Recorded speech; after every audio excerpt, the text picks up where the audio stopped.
Al-Imam Ibnu Qayyim menjelaskan tentang tingkatan jihad. Ini penting. Ibnu Qayyim sama dengan Syekhul Islam. Dia tahu fiqhul waqi. Dia juga menuntut ilmu dan dia juga berperang. Menuntut ilmu dan perang. Beda antara ada ulama-ulama yang mereka menuntut ilmu, mengajarkan berdakwah. Mereka juga berjihad, tapi mereka enggak berperang. Ibnu Qayyim dia nuntut ilmu, dia mempelajari ilmu, dia mengajarkan ilmu, dia berdakwah dan juga jihad perang melawan orang-orang kafir.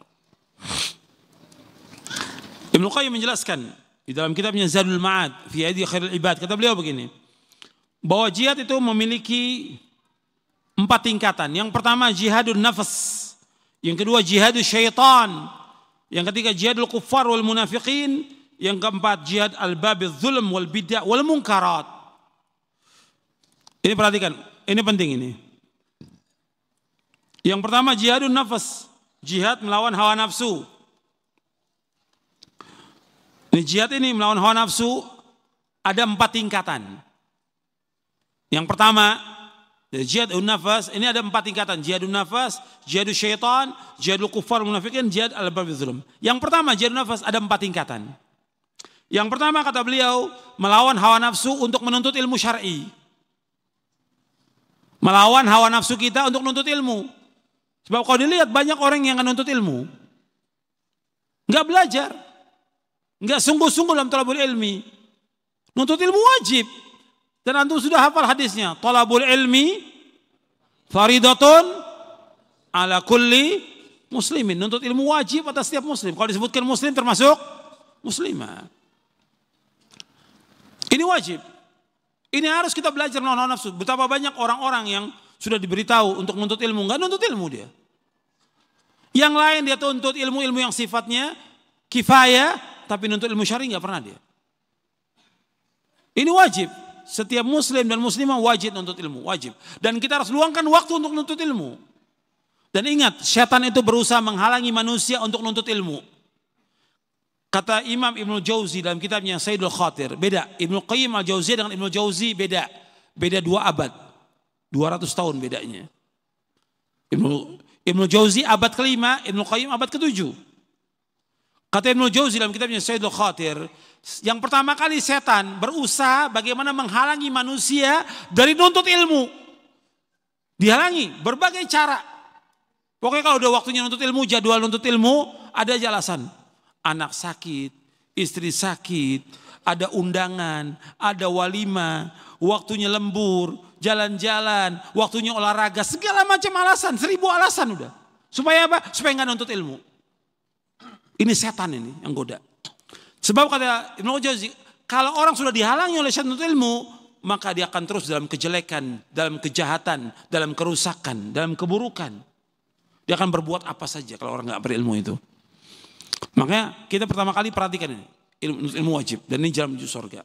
Yang kedua, dan ini antum perhatikan, nuntut ilmu jalan merupakan jalan kebahagiaan.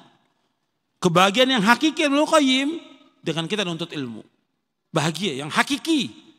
Dalam kitabnya Miftah dari Sa'adah beliau sebutkan. Yang kedua, jihad mengamalkan ilmu.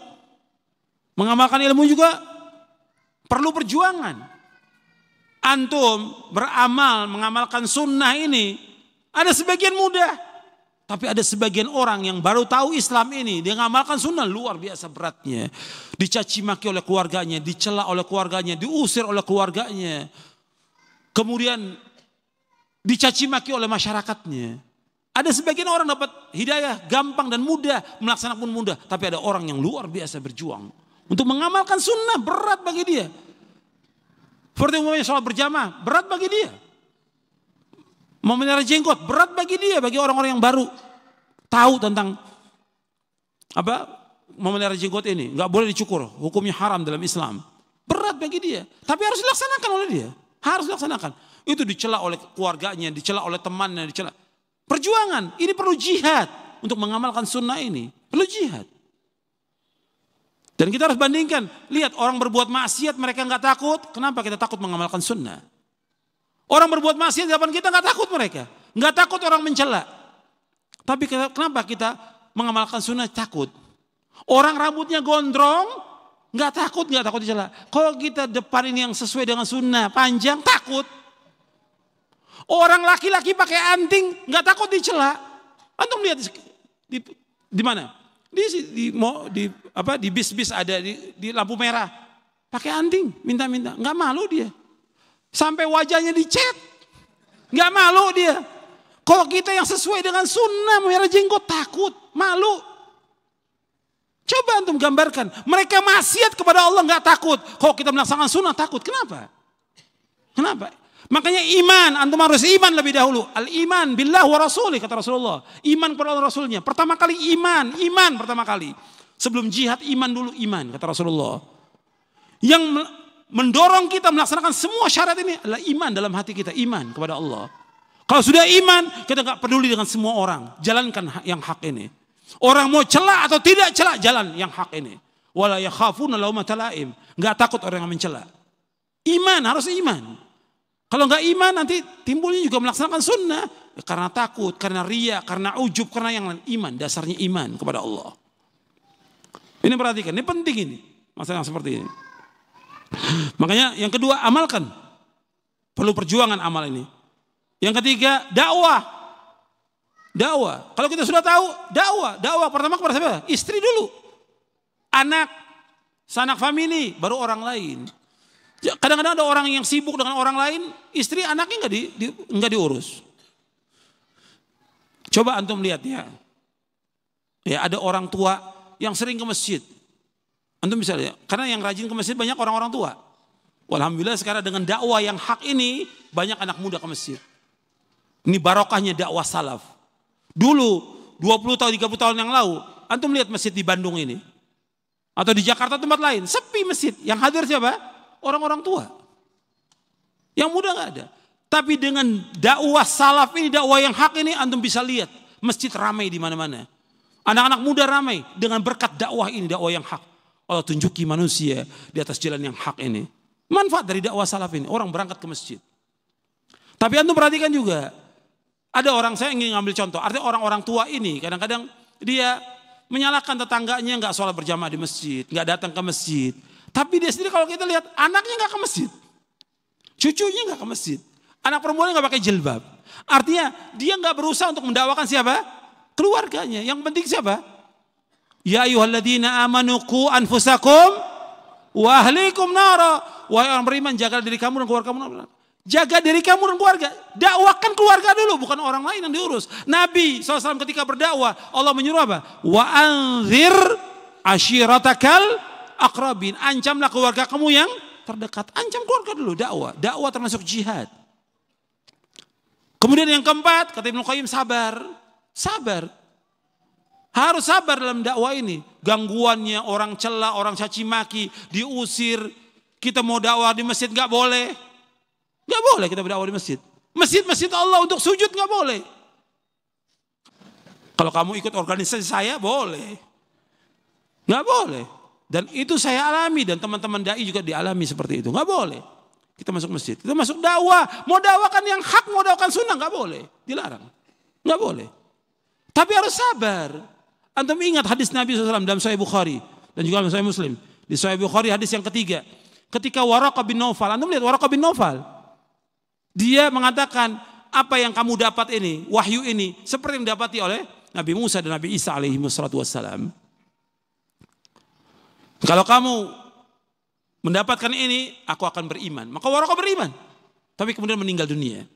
Kata Waraqah, pengikut kamu nanti akan banyak. Dan apa yang kamu dakwakan ini pasti dimusuhi. Apakah kami dimusuhi? Kata Rasulullah, iya dimusuhi. Tidak ada seorang nabi pun sebelummu yang mendakwakan dakwah yang hak ini pasti dimusuhi, pasti dimusuhi, pasti dimusuhi. Kita harus sabar dalam dakwah ini. Ini perkataan Waraqah. Antum lihat di Sahih Bukhari di hadis yang ketiga di Sahih, di awal-awal.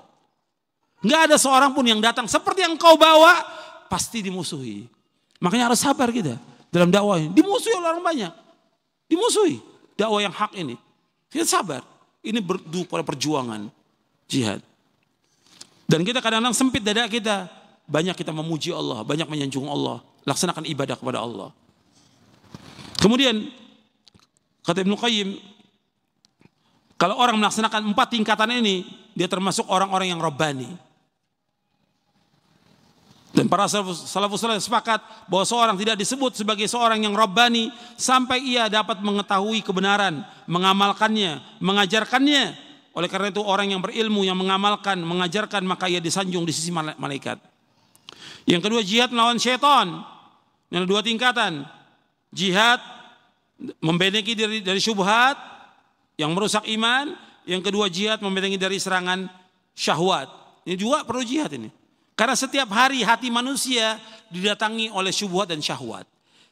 Syubhat yaitu tentang pemikiran, pemahaman, aliran sesat yang masuk menggoda kita. Yang kedua, syahwat, kecintaan kepada dunia, wanita, anak, harta, kendaraan, jabatan dan segala macam. Ini syahwat. Ini terus memasuki hati manusia. Makanya harus kita lawan.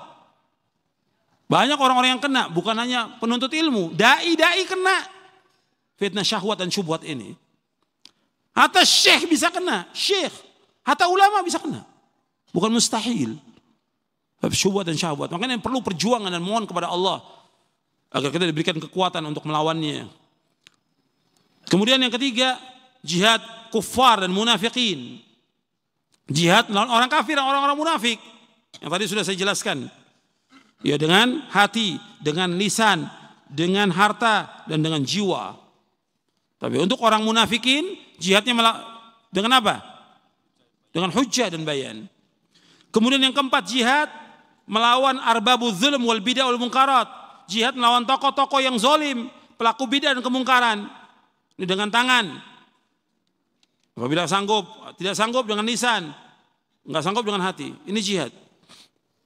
Kita melawan tokoh-tokoh orang-orang yang zalim. Sekarang kalau yang zalimnya pemerintah, disuruh kita sabar. Kita nasihati dia. Makanya kata Nabi SAW, ketika kita datang kepada penguasa yang zalim, kita nasihati dengan cara yang baik. Ini termasuk afdolul jihad. Kata Rasulullah, afdolul jihad kalimatu haqqin inda sultanin jair. Seutama-utama jihad menyampaikan kalimat yang benar kepada penguasa yang zalim. Menyampaikan inda. Bukan di media, bukan di mimbar, bukan di buku, bukan. Tapi menyampaikan langsung kepada penguasa. Datang kepada dia. Sebab kalau kita datang, mungkin pemerintah nggak suka, dipenjara orang itu. Atau dibunuh. Maka dikatakan afdol jihad. Seutama jihad. Menyampaikan kalimat yang hak kepada penguasa yang zalim. Makanya kita harus sabar menghadapi penguasa yang zalim. Nabi ingatkan, sabar, sabar. Bukan dengan demo. Bukan. Bukan menjelekkan dia di mimbar. Enggak boleh dalam Islam menjelekkan penguasa di mimbar. Tidak boleh dalam Islam. Kemudian juga melawan ahlul bidah. Tokoh-tokoh ahlul bidah. Ini harus terus. Kalau dulu itu ada ulama yang menulis kitab untuk pedang yang terhunus. Untuk siapa? Untuk ahlul bidah. Makanya kita harus barok dengan ahlul bidah ini. Enggak boleh mendengarkan perkataan mereka. Enggak boleh duduk dengan mereka. Mereka harus dikucilkan oleh bidah karena dia merusak agama.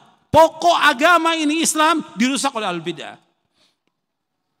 Seperti siapa ahlul bidah? Syiah, Khawarij, Mu'tazilah dan yang lain. Ini merusak agama. Makanya tokoh-tokoh Syiah itu bukan disuruh ceramah, dikucilkan dia, diancam dia mestinya. Kalau zaman dulu dia pedang kepada tokoh-tokoh ahlul bidah itu. Tentunya setelah umat Islam mempunyai kekuatan dan didukung oleh siapa? Didukung oleh penguasa. Didukung oleh penguasa. Enggak dibiarkan ahlul bidah seperti sekarang dibiarkan ahlul bidah. Makanya kita harus punya sikap pada ahlul bidah, terutama Syiah ini. Merusak. Syiah ini pengkhianat, kadzab wa pengkhianat selama-lamanya. Kaum muslimin para ulama terbunuh sepanjang sejarah dengan sebab Syiah. Syiah ini di mana-mana. Sampai dia bisa bekerja sama dengan siapa? Dengan Yahudi dia bisa kerja sama. Dengan orang-orang kafir. Dengan hulagokan. Hulagokan kerja sama dia. Untuk membunuh kaum muslimin di Baghdad. Syiah ini. Syiah paling jahat ini. Makanya kita harus hati-hati kepada mereka. Ngerusak Islam dan ngerusak kaum muslimin. Semua dihalalkan oleh dia. Nggak ada Syiah itu. Ini nggak boleh. Ini nggak haram. Nggak ada Syiah. Semuanya halal. Riba halal. Zina halal. Zina halal menurut mereka. Dengan alasan apa? Nikah Mut'ah. Sholat Jumat gak wajib karena imam belum muncul. Sholat Jumat gak wajib bagi dia. Karena apa? Imam belum muncul. Sholat berjamaah gak wajib. Harus dengan imam. Banyak lagi yang lain. Belum lagi mereka mencaci maki para sahabat. Mereka merusak Al-Quran. Mereka merusak sunnah dan yang lainnya. Ini memang harus diperangi mereka. Syiah ini. Kemudian juga orang-orang yang berbuat kemungkaran. Tapi tentunya semua harus dengan ilmu. Harus dengan ilmu. Harus dengan kemampuan. Harus dengan lemah lembut. Harus dengan sabar kata para ulama. Nggak bisa bebas semua yang bisa melakukan. Rusak agama ini. Maka harus kita ketika melakukan itu para ulama terdahulu musyawarah dengan siapa? Dengan penguasa. Untuk memerangi ahlul bidah. Memerangi tokoh-tokoh kezaliman dan yang lainnya.